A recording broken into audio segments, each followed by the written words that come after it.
Hello everyone, मैं नीलम तिवारी आप सभी का मैग्नेट ब्रेन्स में बहुत बहुत स्वागत करती हूँ।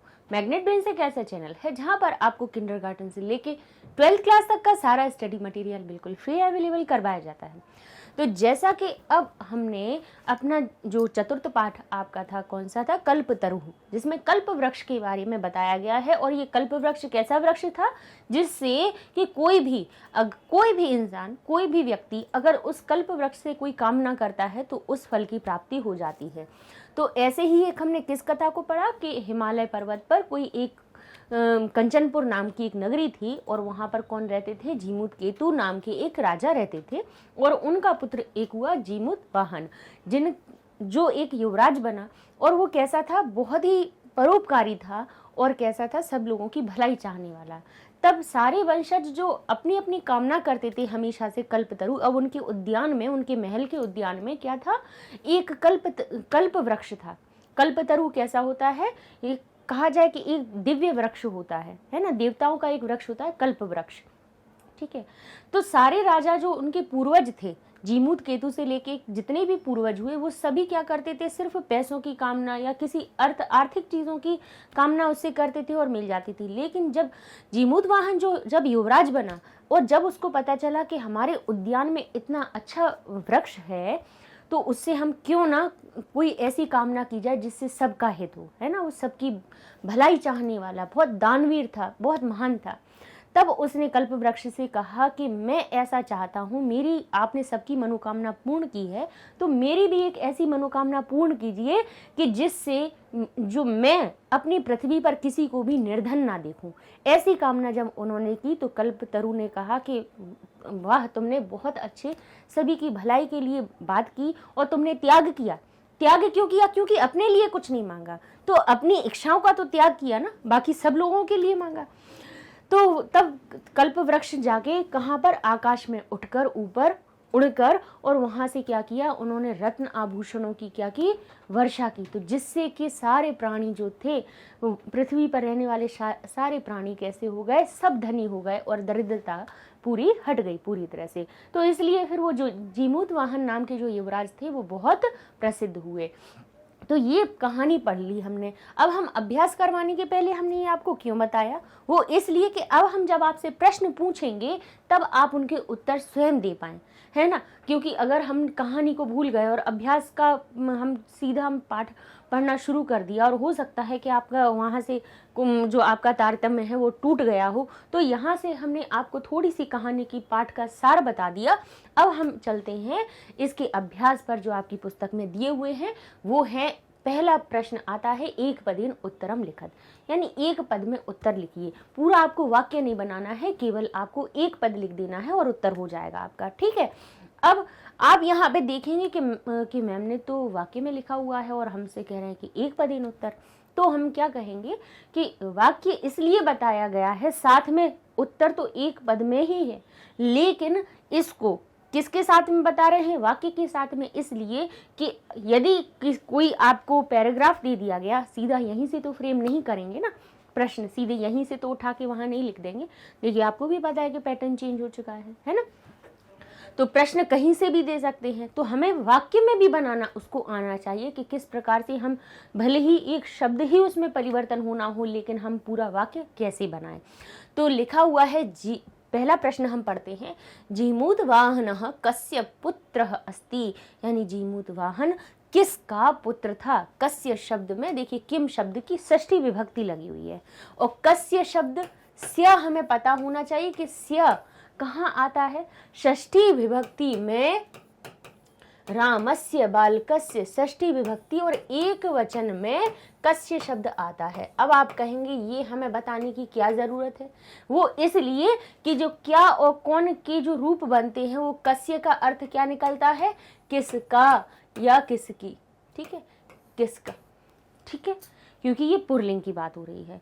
और वहीं पे कयाह अगर होता तो वहां पर हम स्त्रीलिंग की बात कर लेते, लेकिन यहाँ क्या लिखा है, कस्य, यानी स्य जो शब्द है वो कहाँ लगता है, षष्ठी विभक्ति एक वचन में। इसका अर्थ ये हुआ कि आप जो उत्तर देंगे वो उत्तर षष्ठी विभक्ति एक वचन में ही आपको उत्तर देना है। ठीक है, क्योंकि जो शब्द आप बोलेंगे, तो बताइए जीमूत वाहन किसका पुत्र था, तो हम लिखेंगे, हम बताएंगे जीमूत केतु का। किसका था? जीमूत केतु। ठीक है, अब अगर हम इसका उत्तर सीधा इसी प्रकार लिख देते, हम जीमूत केतु लिख देते, तो ये जो शब्द था वो हमारा कौन सा था? ये हमारा प्रथमा विभक्ति और एक वचन का रूप है ये। ठीक है, जैसे भानु बन जाता है भानु, है ना, साधु, साधु शब्द का बन जाता है साधु। ठीक है, प्रथमा विभक्ति एक वचन। अर्थात अब यहाँ पे काकी के का अर्थ निकल रहा है? नहीं निकल रहा है, क्योंकि हमारा प्रश्न षष्ठी विभक्ति एक वचन में है, तो जीमूत केतु जो शब्द है उसका भी षष्ठी विभक्ति एक वचन में ही आप रूप लिखेंगे, तो क्या हो जाएगा? उकारांत आप रूप देखेंगे साधु की तरह, तो ये हमारा शब्द बन जाएगा जीमूत केतोह। ठीक है, ये हमारा उत्तर बन जाएगा। ठीक है, बाकी सब कर देते हैं इरेज। कैसे, क्यों बनाया हमने? केवल उनका नाम उस प्रकार से क्यों नहीं लिखा, जीमूत केतु क्यों नहीं लिखा? क्योंकि वो प्रथमा विभक्ति एक वचन है, और प्रथमा विभक्ति एक वचन किसी, देखिए, या तो उसमें ने का अर्थ निकलता है, जिसमें प्रथमा विभक्ति लगी हुई हो, या तो उसमें ने का अर्थ निकलता है। तो यहाँ पे अर्थ हो जाता कि जीमूत जो केतु थे उनने, अब ने का तो यहाँ अर्थ नहीं, क्योंकि हमारा जो प्रश्न है वो षष्ठी विभक्ति का पूछा जा रहा है, तो उत्तर भी हमारा षष्ठी विभक्ति वाला ही आएगा। ठीक है, तो आपके लिए क्या लिख देंगे? एक पद में उत्तर लिखना होगा, तब सिर्फ आप लिखेंगे यहाँ पे जीमूत केतोह। ठीक है, षष्ठी विभक्ति लगाकर। हो गया। और यदि यही प्रश्न पूरे वाक्य में आपको लिखने के लिए आ जाए कि एक वाक्य में उत्तर दीजिए, तब आपको क्या करना है? पूरा वैसा के वैसा वहीं अपने प्रश्न में से ही पूरा आपको वाक्य मिल जाएगा, केवल कस्य के स्थान पे आप सही उत्तर को लिख देंगे। तो हमारा जो उत्तर बनेगा वो क्या बनेगा एक वाक्य में? जीमूत वाहनः जीमूत केतोः पुत्रः अस्ति। ठीक है, क्योंकि प्रथमा विभक्ति कहाँ लगाई जाती है? ध्यान रखिएगा, प्रथमा विभक्ति के जब किसी भी रूप प्रयोग किए जाते हैं, वो या तो किसी के साथ में जब ने शब्द जोड़ना हो तब, या फिर किसी का नाम बताना हो तब ही प्रथमा विभक्ति लगाई जाती है। लेकिन यहाँ पे प्रश्न कह रहा था किस का शब्द ने कहा कि का की के का अर्थ बताने वाला, तब हमें उत्तर में भी तो कहना पड़ेगा कि जीमूत केतु का पुत्र था। का शब्द तो उसके साथ में आ रहा है, अब काकी के का अर्थ बताना है, तो इसीलिए किस में भी क्या लगाया था? का, षष्ठी विभक्ति एक वचन, तो इसीलिए हमने यहाँ पर भी जो जीमूत केतु राजा थे उनके नाम में भी षष्ठी विभक्ति एक वचन लगा दी। ठीक है, देखिए, क्योंकि हमें रटना नहीं है ना किसी चीज को, इसीलिए अपन ये समझते हुए जाएं कि प्रश्नों के उत्तर किस प्रकार देते हैं। और अगर आपने ये शब्द सीख लिया, ये ट्रिक सीख ली, तो आप उत्तर से प्रश्न बनाना भी सीख जाएंगे, जैसे प्रश्न निर्माण आते हैं। वही सेम चीज यहीं चलती है कि यहाँ पे षष्ठी विभक्ति है तो उत्तर में भी षष्ठी विभक्ति, यहाँ प्रथमा विभक्ति तो यहाँ पे भी प्रथमा विभक्ति, यहाँ पर द्वितीय विभक्ति तो यहाँ पर भी द्वितीय विभक्ति। तो जैसे अगर इसका प्रश्न बनाना होगा तब आप क्या करेंगे कि यहाँ द्वितीय है तो प्रश्नवाचक शब्द भी द्वितीय, यहाँ पर प्रथमा विभक्ति है तो यहाँ पर भी प्रथमा विभक्ति, यहाँ षष्ठी विभक्ति है तो यहाँ पर भी षष्ठी विभक्ति। ठीक है, शब्द रूप हमने कहा ही है कि आप रोज एक एक याद करना शुरू कीजिए, डेली एक एक कीजिए। और हमने आपको जब भी जो जितने भी शब्द रूप सिखाए हैं वो आप बालक और बालिका के याद कर लीजिए, और यहाँ से आप पितृ के कर लीजिए। देखिएगा कि कितने सारे आपको लगेगा कि ये तो सब एक ही जैसे तो हैं, कुछ इनमें परिवर्तन नहीं है। इसलिए थोड़ा सा हमें शब्द रूप जरूर याद करते रहिए, शब्द रूप और धातु रूप। हमने वही बात कही है देखिए याद करने की, हम एक एक से याद करूँ, एक याद करूँ, फिर उसके जैसे जो जो शब्द बन रहे हों उनको याद करते जाइए। दूसरा प्रश्न पढ़ते हैं, संसारे अस्मिन् कः अनश्वरः भवति। संसारे अस्मिन् यानी इस संसार में, यहाँ पे भी देखेंगे, देखिए संसारे और अस्मिन, संसार में भी सप्तमी विभक्ति और अस्मिन शब्द भी हमारा कैसा है? एतत् शब्द का कौन सा? सप्तमी विभक्ति का, यानी इस संसार में। यहाँ पे भी देखिए विशेषण विशेष वाली बात आ गई कि संसार में, संसार में कैसे? संसार में, इस संसार में। तो देखिए यहाँ पे संसार शब्द में सप्तमी थी, तो उसके साथ में जो उसका विशेषण था अस्मिन, उसमें भी सप्तमी विभक्ति लगाई। एतत् संसार क्यों नहीं कहा? एषः संसार क्यों नहीं कहा? क्यों नहीं कहा? क्योंकि यहाँ पे भी सप्तमी है तो उसके साथ में भी सप्तमी विभक्ति। ऐसे ही हर जगह विभक्तियाँ क्या होती हैं, हमारी साथ साथ एक जैसी चलती हैं। अब उन्होंने कहा कह यानी कौन, अस्मिन संसारे इस संसार में, कह यानी कौन या क्या। कह शब्द का क्या अर्थ होता है, कौन या कह। अनश्वरः भवति, कौन अनश्वर है बताइए। तो कौन अनश्वर है, ये कौन कौन अनश्वर है, तो नश्वर का अर्थ होता है नष्ट होने वाला, और अ लगने से उसका उल्टा अर्थ हो जाता है यानी अनश्वर। अनश्वर का अर्थ होता है जो नष्ट नहीं हो। ऐसी कौन सी चीज होती है जो नष्ट नहीं होती है, तो कहते हैं परोपकारः। परोपकार संसार में ऐसा है कि जो कभी नष्ट नहीं होता है। तो हम उत्तर एक पद में लिखना होगा तो हम सिर्फ क्या लिख देंगे, संसार सिर्फ लिख देंगे संसारे अस्मिन कह अनस्वर भवति, तो आप लिख देंगे यहाँ पे परोपकारः। ठीक है, क्या लिख देंगे आप, परोपकारः। और उसी के साथ में यदि उसको वाक्य में बनाने के लिए आए तो क्या करना है, आपको कह के स्थान पे सिर्फ परोपकारः लिख देना है। तो क्या उत्तर बन जाएगा, संसारे अस्मिन इस संसार में परोपकारः, परोपकार अनश्वर भवति। और यहाँ लगाएंगे आप पूर्ण विराम। यहाँ पे पूर्ण विराम की जगह पे क्या लगा हुआ था, प्रश्नवाचक चिन्ह लगा था, जब जो कि नहीं लगेगा। उत्तर में कभी प्रश्नवाचक शब्द नहीं आता। प्रश्न का मतलब ही प्रश्नवाचक, प्रश्न का को बताने वाला, वही तो चिन्ह है, इसीलिए लगाते। विस्मय बताने वाला, आश्चर्य बताने वाला, विस्मयादि बोधक शब्द चिन्ह जिसको कहते हैं।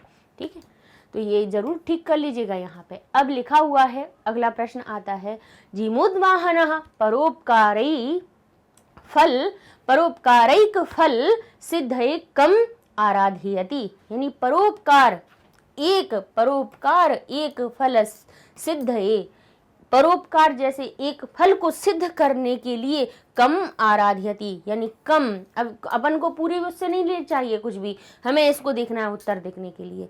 पहले उसका अर्थ समझ ले कि जीमूतवाहन जो युवराज थे, परोपकार एक परोपकार के फल की सिद्धि के लिए, यहाँ पे सिद्धये शब्द आया है चतुर्थी विभक्ति का, सिद्धि के लिए कम यानी किसको। अब मां हलंत लगा हुआ है जहां, उसमें जरूर ही आंखें बंद करके को का अर्थ निकाल लीजिए। कम लिखा है को, यानी किसको आराधयति, किसकी आराधना करता है। बताइए किसकी आराधना करता है। अभी हमने थोड़ा सा आपको पाठसार बताया था, तो किसकी आराधना करता है, कल्प वृक्ष की। तो अब यहाँ पे हम लिखेंगे क्या लिखा हुआ है, कम किसको आराधित करता है, किसको आराधना करता है। तो यहाँ पे क्या लिखेंगे हम, जब यहाँ पे द्वितीय है तो हमें आंखें बंद करके ही अपनी बिल्कुल लिख दीजिए। आप बिल्कुल कुछ सोचने की जरूरत नहीं, लेकिन लिखते समय जरूर खोल लेना। ठीक है, कोई ज्यादा इधर उधर कुछ भी सोचने की जरूरत नहीं है। यहाँ कम लिखा है यानी द्वितीय विभक्ति है, तो उत्तर में भी आप लिखेंगे कल्प पादपम, यानी कल्प पादप को। ठीक है, अब आप हो सकता है ये चीज आपके दिमाग में अभी बिल्कुल तुरंत क्लिक की हो, ये वाली बात कि हमने यहाँ पे क्या बोला आपसे कि जीमूतवाहन परोपकार एक परोपकार के फल को सिद्ध करने के लिए किसकी आराधना करता है। यहाँ पे अर्थ निकल रहा है किसकी आराधना करता है, लेकिन जहाँ स्वस्ति, स्वधा, आराध्य ऐसी जब आराधना वाली शब्द, नमस्कार वाली शब्द, नमः शब्द, स्वस्ति शब्द, स्वधा शब्द जब आ जाते हैं तो उनके योग में द्वितीय विभक्ति लग जाती है। वैसे हमें लिखना चाहिए था कि कस्य यानी किसकी, लेकिन आया क्या, कम आराध्यति, किसकी आराधना करते हैं। तो भले ही अर्थ निकल रहा था किसकी, लेकिन लगाएंगे यहाँ पे कम। ऐसे ही आराध्यति लिखा हुआ है तो कल्प पादपस्य होना चाहिए था, यानी कल्प पादप की, कल्प वृक्ष की, लेकिन यहाँ पे क्या आ जाएगा, कल्प पादपम, कल्प पादपस्य नहीं आएगा। ठीक है, क्या लिख जाएगा, कल्प पादपम आराध्यति, यानी आराधना करता है। ठीक है, तो देखिएगा यहाँ पे जो प्रश्नवाचक शब्द में विभक्ति है उसी विभक्ति को हमें उत्तर में लिख देना है। आगे लिखा हुआ है जीमूतवाहनस्य सर्वभूतानुकंपया सर्वत्र किम प्रथितम।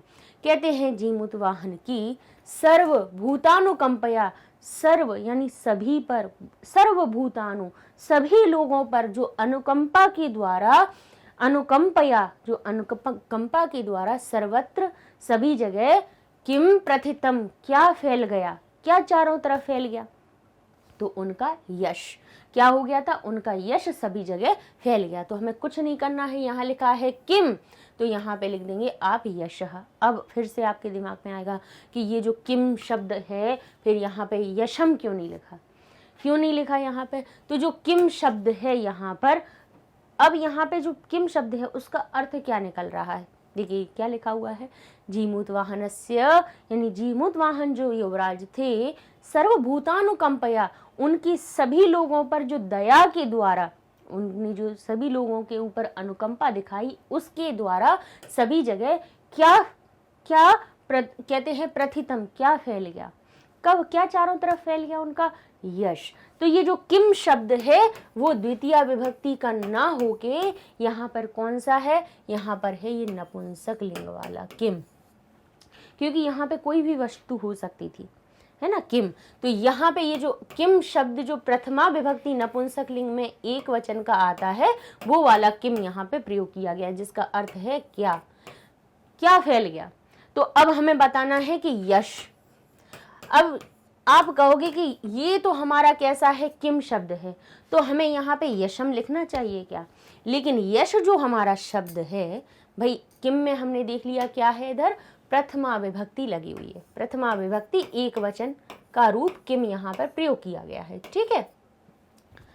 तो अब हम क्या करें, जो उत्तर क्या आ रहा था कि यश फैल गया उनके इस काम से, उस युवराज के काम से सर्वत्र यानी चारों ओर क्या हो गया, उनका यश फैल गया, यश फैल गया। अब यश जो शब्द है बताइए स्त्रीलिंग हो रहा है या पुरलिंग हो रहा है, तो कह रहे हैं हम ये अकारांत पुरलिंग शब्द दिख रहा है, यश, यश अपयश, भाई ये पुरलिंग शब्द है, तो फिर इसका भी हम भाई विभक्ति वही लगाएंगे, कौन सी, प्रथमा विभक्ति एक वचन। लिंग बदलने से ये नहीं होगा कि भाई ये नपुंसक लिंग है तो यश को भी हम नपुंसक लिंग में परिवर्तन कर दें, ऐसा नहीं होगा। प्रश्नवाचक शब्द की विभक्ति हम देखेंगे कि विभक्ति यहाँ का कौन सी लगी हुई है, प्रथमा विभक्ति एक वचन है, तो यश में भी हम प्रथमा विभक्ति एक वचन लगा देंगे, तो बालक की तरह जैसे बालकः बन जाता है तो राम की जगह रामः बन जाता है, ऐसे यश बन जाएगा यश, ठीक है। तो इस प्रकार से सिर्फ एक पद में लिखना हो तो सिर्फ आप लिख देंगे यशः, और उसी में अगर पूरे वाक्य में लिखना हो तो क्या कहेंगे, पूरा प्रश्न वैसा का वैसा, किम के स्थान पे सिर्फ इतना आपको परिवर्तन कर देना है। तो उत्तर क्या बनेगा आपका, जीमूत वाहनस्य सर्वभूतानुकंपया, उनकी सभी लोगों पर दया के कारण, सर्वत्र यानी सभी जगह, यशः प्रथितम, सभी जगह यश फैल गया, ठीक है। आगे कहते हैं कि कल्पतरु ने भुवि यानी आकाश में, कानी, कानी यानी भुवः शब्द का भुवि यानी सप्तमी विभक्ति लगी है, भुवि यानी आकाश में, कानी अवर्ष, कहा कि कानी यानी किसको, अवर्ष किसको बरसाया, अवर्ष क्यों कहा, क्योंकि अभी थोड़ी ना बरसा रहे हैं तो वर्षति कहें इसको, भाई पुरानी बात हो रही है, भूतकाल की बात हो रही है, इसलिए भूतकाल का इसमें रूप लगा हुआ है अवर्ष, यानी क्या बरसाया, क्या बरसाया था, तो कल्पतरु भुवि ही वसूनी, वसूनी यानी रत्न आभूषण, अवर्ष रत्नों को बरसाया, ठीक है। तो यहाँ पे कानी लगा हुआ है तो ये वस शब्द भी हमारा क्या बन गया, वसूनी, ठीक है। तो ये हमारे क्या हो गए, एक पद वाले उत्तर हो गए। आगे चलते हैं, हम क्या देखते हैं, और प्रश्न कौन सा है, अधोलिखिता नाम प्रश्नानाम उत्तराणि संस्कृत भाषाया लिखित, यानी अब क्या लिखना है, नीचे लिखे हुए जो प्रश्न हैं उनके उत्तर आपको संस्कृत भाषा में लिखने हैं।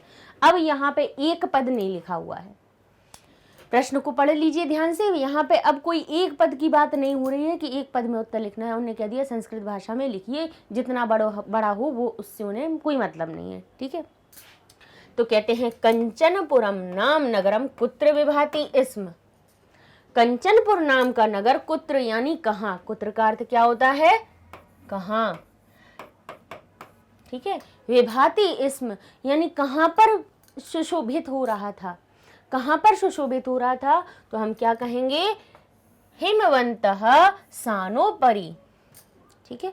कहाँ पर, हिमवंतः यानी हिमालय के, सानोपरि यानी जो सान किसको कहा जाता है, चोटियों के ऊपर, सानो उपरी, तो साथ में लिख दिया उसको, सानोह उपरी अलग अलग लिखते, उसको साथ में लिख दिया तो क्या बन गया, सानोह उपरी की जगह बन गया सानोपरी।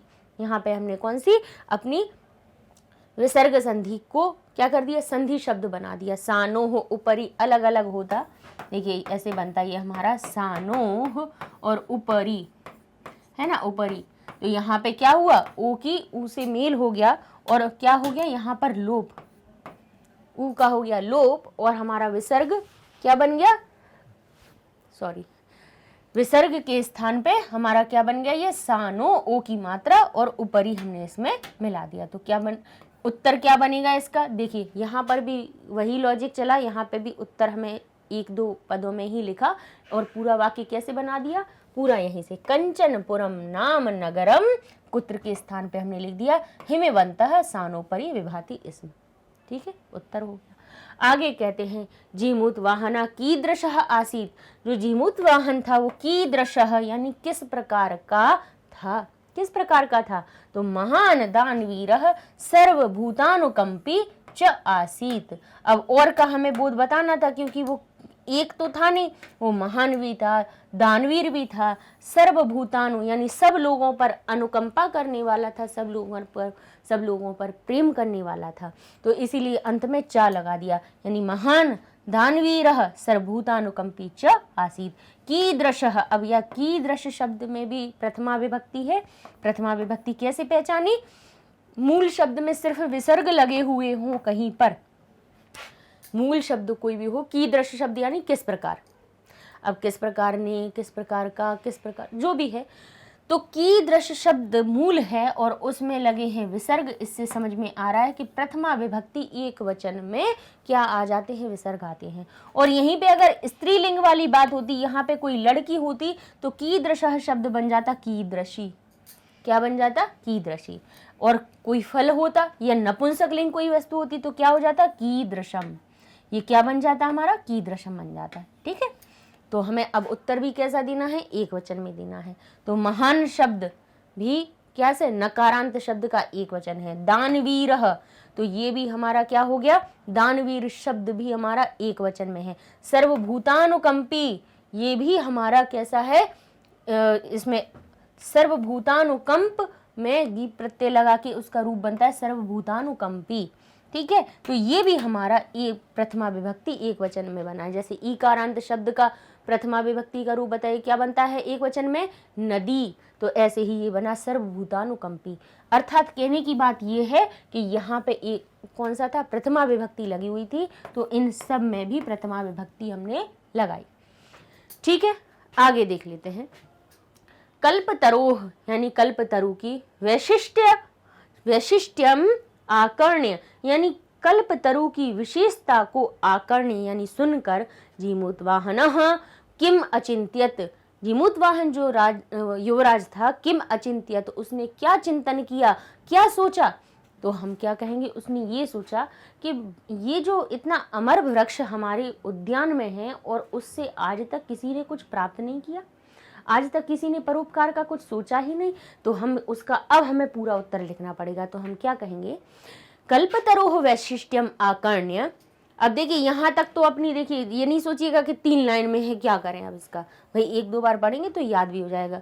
किम के स्थान पे हम बाद में लिखेंगे, कहेंगे कल्पतरोह वैशिष्ट्यम आकर्ण्य यानी कल्पतरु की वैशिष्ट्य को यानी विशेषता को सुनकर, आकर्ण्य का अर्थ क्या हुआ, सुनकर, जीमूतवाहन अचिंत्यत उसने सोचा, यत की, जैसे हम हिंदी में कहते हैं ना उसने सोचा कि, तो संस्कृत में उसी को कहते हैं यत। अहो, अरे, ईदृशम अमर पादपम, इस प्रकार का अमर पादप, प्राप्यपि यानी प्राप्त करके भी, पूर्वई पुरुष है यानी पूर्वज जो हमारे पूर्व में उत्पन्न हुए जो पुरुष है, अस्माकम यानी हमारे जो पूर्वज है, तादृशम फलम किमपि न प्राप्तम, उस प्रकार का कोई फल ही उन्होंने प्राप्त नहीं किया। किंतु केवलम, लेकिन केवल, कैश्यदेव यानी कुछ, कश्यदेव यानी कुछ ही के कृपणय, कुछ ही कंजूसों के द्वारा, कश्चिदपि कुछ अर्थः अर्थितः, कुछ अर्थ को ही कमाया गया, कुछ अर्थ का ही अर्जन किया गया। अर्थ का अर्थ क्या हुआ, यहाँ पे अर्थ का अर्थ मीनिंग नहीं है, ट्रांसलेशन नहीं है, अर्थ का अर्थ है पैसा, जिससे अर्थशास्त्र बना। इकोनॉमी को अर्थशास्त्र कैसे कहते हैं, क्योंकि वहाँ पर धन की बात होती है ना, धन की लेन देन और सारी चीज़ें होती हैं। तो अर्थ का होता है अर्थ का मीनिंग होता है अर्थ का अर्थ होता है पैसा। ठीक है, समझे आप। अर्थितः यानी अर्थ का ही उन्होंने अर्जन किया। तद अहम अस्मात् कहता है कि तब मैं, अस्मात् यानी मेरे द्वारा कल्पतरोह यानी इस कल्पतरु से अभीष्टम साध्यामि इति, किसी अभीष्ट की साध्यामि, किसी अभीष्ट यानी किसी बहुत अच्छी इच्छा की वस्तु को ही प्राप्त करूंगा, साध्यामि इति, ऐसा उसने सोचा। ठीक है, आगे चलते हैं। हमारा अगला प्रश्न आता है, हितैषिणः मंत्रिणः जीमूत वाहनम किम उक्तवन्तः, यानी जो हितैषी मंत्री थे, हितैषी मंत्रियों के द्वारा जीमूत वाहन को किम उक्तवन्तः क्या कहा गया। किम की अर्थ का अर्थ है क्या कहा गया। क्या बताया कि आपके उद्यान में कैसा है, एक बहुत ही दिव्य वृक्ष है, कल्प वृक्ष, और जिसके होने से इंद्र आदि भी कोई कष्ट नहीं पहुंचा सकते हैं। ठीक है, हम इसलिए थोड़ा सा साइड में हो गए हैं जैसे आप स्क्रीनशॉट ले सकें, इसका सॉल्यूशन भी आपके साथ साथ में होते जाएंगे। तो क्या कहा उन्होंने कि, अब देखिए प्रश्न उत्तर कहाँ से शुरू करेंगे, हमारे प्रश्न में से ही पहले कुछ शब्दों के लिए, कि हितैषिणः मंत्रिणः जीमूत वाहन, किम को हटाएंगे और लिखेंगे हितैषिणः मंत्रिणः जीमूत वाहनम उक्तवन्तः यत। अब यहाँ पे आप यत भी लगा सकते हैं, और फिर जो उन्होंने कहा कि, फिर उसके बाद आप अपना प्रश्न उत्तर शुरू कर सकते हैं कि युवराज योयम सर्व कामदः, जो यह, अयम का अर्थ हुआ यह, यो का अर्थ हुआ जो यह सर्व कामदः सभी कामों को पूर्ण करने वाला कल्पतरुः कल्प वृक्ष है, तब उद्याने आपके उद्यान में, तुम्हारे उद्यान में तिष्ठति स्थित है, स तव सदा पूज्य, वह तुम्हारे द्वारा सदा पूज्य होना चाहिए। अस्मिन अनुकूले स्थिते, इस अनुकूल स्थिति में कह रहे हैं, अस्मिन अनुकूले, इस अनुकूल स्थिति में, सति शक्रु अपि यानी सारे जो इंद्र आदि भी अस्मान बाधितुम न शक्नुयात, यानी अस्मान यानी हम सभी को क्या कह रहे हैं, बाधितुम कष्ट पहुंचाने में न शक्नुयात, नहीं कोई भी बाधा हमें नहीं पहुंचा सकते हैं। ठीक है, सकने का भाव शक धातु से आ गया, शक्नुयात यानी हमें कोई भी बाधा नहीं पहुंचा सकते हैं। ठीक है, इस प्रकार से हितैषी मंत्रियों ने बोला कि आपके यहाँ पर क्या है, योयम सर्व कामदः सभी कामनाओं को पूरा करने वाला कल्पतरु हो, तवोद्याने तिष्ठति। अगर आप चाहें, सुनिए, अगर आप इतना चाहें तो इतना भी लिख सकते हैं, इतना भी लिख देंगे ना तब भी सही होगा कि उन्होंने ये बताया कि तुम्हारे यहाँ पर ये इतना अच्छा सर्व कामदा सभी कामनाओं को पूरा करने वाला कल्पतरु तव उद्याने तिष्ठति। ठीक है, तो अब हम आगे पूरा लिख दीजिए तो बहुत ही अच्छी बात है। इतना लिखेंगे तब भी सही होगा, आपका उत्तर गलत नहीं होगा, लेकिन अगर पूरा लिख देते हैं कि स तव सदा पूज्य, वो तुम्हारे द्वारा हमेशा पूज्य होना चाहिए। अस्मिन अनुकूले स्थिति, इसके अनुकूल स्थित रहने पर, इसके अनुकूल होने पर, सती शक्रो अपि जो भी इंद्र आदि भी हैं जो अस्मान बाधितुम न शक्यो नाथ यानी अपन को, यानी अस्माकम हम सभी को, अस्मान यानी हम सभी को कोई बाधा नहीं पहुंचा सकते हैं। ठीक है, और वैसे भी देखिए अब तो पैटर्न तो आपका वैसे भी बदल गया है। कैसे आएगा कि गद्यांश रहेगा और गद्यांश में से प्रश्न पूछ लेंगे। और अगर देखिए अगर आपका बहुत अच्छा भाग्य है और यही प्रश्न ऐसे ही उन्होंने पूछ लिया तो हमें क्या करना है, कहीं और से तो हमें देखना नहीं है, गद्यांश में बढ़िया पूरा फ्री में सिर्फ हमें अपना दिमाग लगाना है कि कहाँ से कहाँ तक हो सकता है। तो बता देंगे आप कि उन्होंने ये चीज़ें कही, आपका उत्तर हो जाएगा। ठीक है, इसलिए जो बड़े उत्तर दिख रहे हैं घबराइए नहीं, क्योंकि आपके पास है ना, आपके पास गद्यांश लिखा हुआ आएगा, हमें उसी में से लिखना होगा। ठीक है, बस अब याद ये रखना है कि भाई प्रश्न क्या पूछ रहे हैं, उसका अर्थ क्या निकालना है, इतना तो आपको खुद ही सीखना पड़ेगा। ठीक है, अब आगे देखते हैं। जीमूत वाहन कल्पतरुम, यानी जो जीमूत वाहन थे वो कल्पतरु के उपगम्य पास में जाकर किम उवाच क्या बोलते हैं, क्या बोलते हैं उनके पास में जाकर, तो हम किम कहेंगे। देखिए यहाँ पे भी उपगम्य शब्द है, उपगम्य धातु के योग में, जबकि यहाँ पे क्या आना चाहिए था, काकी के का बोध हो रहा था, यानी जीमूत वाहन कल्पतरु के पास जाकर, पास जाकर अर्थ हो रहा था, लेकिन फिर भी क्या हुआ कि के भले ही अर्थ था, लेकिन कहते हैं ना कि उपवस धातुएं जो होती हैं, ये जो उपसर्ग होता है, इनके योग में अगर गम धातु आ जाए तब वहां पर क्या होता है, एक बार देखिएगा विभक्ति हमने सूत्र के साथ में पढ़ाई है, तब आपको पता चलेगा कि द्वितीय विभक्ति कहाँ कहाँ आती है। तब इस योग में उप के साथ में अगर गम धातु आ जाती है तो उस योग में जो शब्द होता है उसमें द्वितीय विभक्ति लग जाती है। यानी कल्प तरु के पास जाकर के अर्थ आ रहा है, लेकिन फिर भी उसमें हमारा षष्ठी विभक्ति नहीं लगेगी, क्या लगेगी, द्वितीय। किम उवाच, क्या कहता है। देखिए कहीं पे भी कंफ्यूजन ना रहे, इसलिए हम ये चीज आपको बता देते हैं कि आपके मन में ये आएगा कि इसका अर्थ निकलना चाहिए, क्योंकि आप हमेशा कहते हो कि माँ हलंता है, वहाँ को का अर्थ निकालिए, लेकिन यहाँ पे आप के क्यों कह रहे हो, क्योंकि उपगम्य जो हमारा शब्द लिखा हुआ है तो कहता है कि उपसर्ग के साथ में गम धातु अगर आ जाए तो उसमें क्या करेंगे, उसके योग में जो शब्द होगा, यानी किसके के, कल्पतरु के उपगम्य पास जाकर या समीप जाकर या गंगा के समीप जाकर, नर्मदा के समीप जाकर, हिमालय के समीप जाकर, जहाँ पे उपगम्य शब्द होगा वहाँ पर क्या होगा, के का अर्थ बता रहे हैं, लेकिन षष्ठी ना लगा के कौन सी लगाएंगे, द्वितीय लगाएंगे। ठीक है, साथ साथ में थोड़े से कारकों को भी अपन साथ साथ में पढ़ते जाएंगे तो 2-3 चीजें साथ हो रही हैं, अपना प्रश्न उत्तर भी साथ में हो रहे हैं, संग संग में अपनी छोटी छोटी सी जो व्याकरण की संबंधित चीजें हैं वो भी आपकी समझ में आ जाती हैं। तो क्या कहा उन्होंने, किम को हटा दीजिए, ऐसे शब्दों में क्या बोला, क्या कहा, तो किम हटा दीजिए और बाद में ऐसे एपोस्ट्रोफी कॉमा जो होता है हमारा उसको अपना लगा दीजिए हर एक उत्तर में।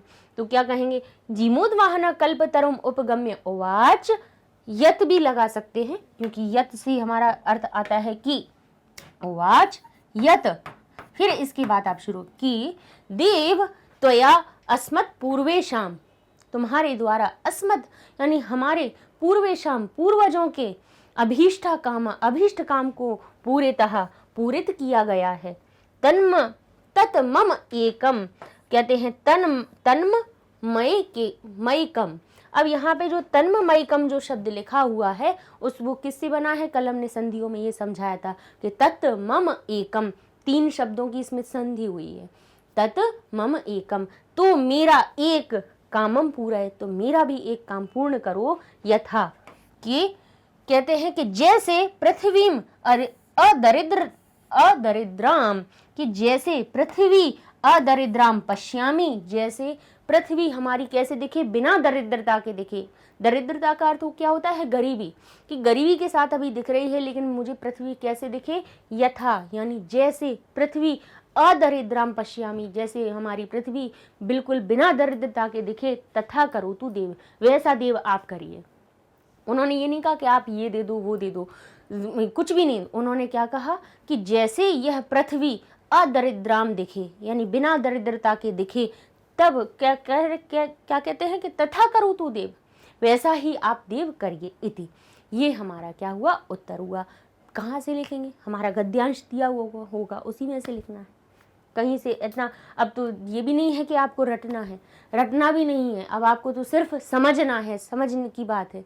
समझ लीजिए कि उत्तर इसका होगा क्या, सामने गद्यांश भी लिखा हुआ होता है तब भी गलत करके आ जाते हैं उत्तर, इसलिए। ठीक है, और आगे देख लेते हैं अब क्या लिखा है, तस्य। अब देखिए प्रश्न पढ़ते हैं पहले कि अधोलिखित वाक्येषु स्थूल पदानि कस्मै प्रयुक्तानि, ये लिखा हुआ है अधोलिखितानि, अध का अर्थ क्या होता है, नीचे, नीचे लिखे हुए वाक्येषु यानी वाक्यों में, स्थूल पदानि, जो स्थूल पद है, स्थूल का अर्थ क्या होता है, पहले तो बच्चे ये नहीं पहचान पाते कि स्थूल का अर्थ ये स्थूल पदानि लिखा हुआ है क्या, यानी मोटे मोटे जो अक्षरों में लिखा हुआ है, स्थूल का अर्थ होता है मोटा होना।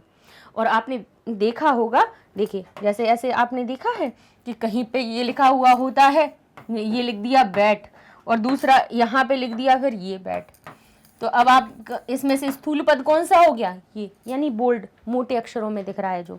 ठीक है, तो इस प्रकार से उन्होंने कहा कि अधोलिखित वाक्येषु स्थूल पदानि कस्मै प्रयुक्तानि, यानी कस्मै का अर्थ हुआ किसके लिए प्रयुक्त किए गए हैं, यानी ये जो स्थूल पद, अब स्थूल पद ना बना के ये सभी बोल्ड में ही लिख रहे थे, उससे भी ज्यादा मोटा क्या होता है, इसलिए उनका थोड़ा सा कलर अलग कर दिया।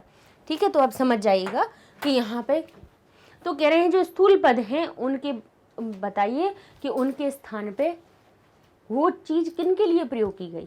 ठीक है, वो यानी शब्द है किसको इंगित करके बता रहे हैं। जैसे अगर हम आपसे जैसे एक वाक्य कहते हैं, फिर आप समझ जाएंगे इसको कि हमें करना क्या है इसमें। जैसे कहा कि जीमूत केतु, जीमूत वाहन जो था वो राजा का पुत्र था। उसने अपने पिता को कहा कि मैं कल्प वृक्ष की आराधना करना चाहता हूँ। तो अब हम कहें कि उसने, ठीक है, और हमने उसके लिए कहा कि एषः, या हमने कहा तत्, या कहें इदम, या जो भी हम शब्द कहें कि ये जो शब्द है वो किसके लिए प्रयोग किया गया है। या हिंदी में कहें कि उसने अपने पिता से कहा, उसने अपने क्या कहा, उसने अपने पिता से कहा।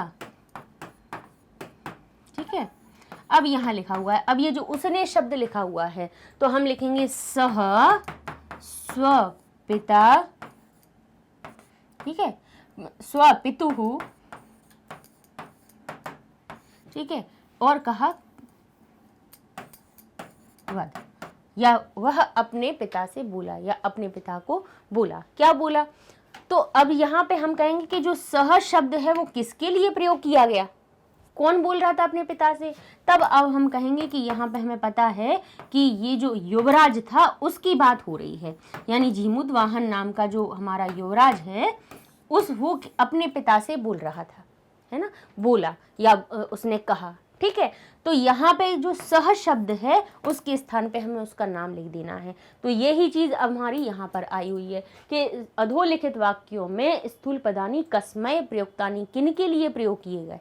ठीक है, तो अब हम पहला प्रश्न पढ़ेंगे कि तस्य सनो उपरि, तस्य यानी उसके, सनो उपरि यानी चोटियों के ऊपर, विभाति सुशोभित हो रहा था, कंचनपुरम नाम नगरम, कंचनपुर नाम का नगर।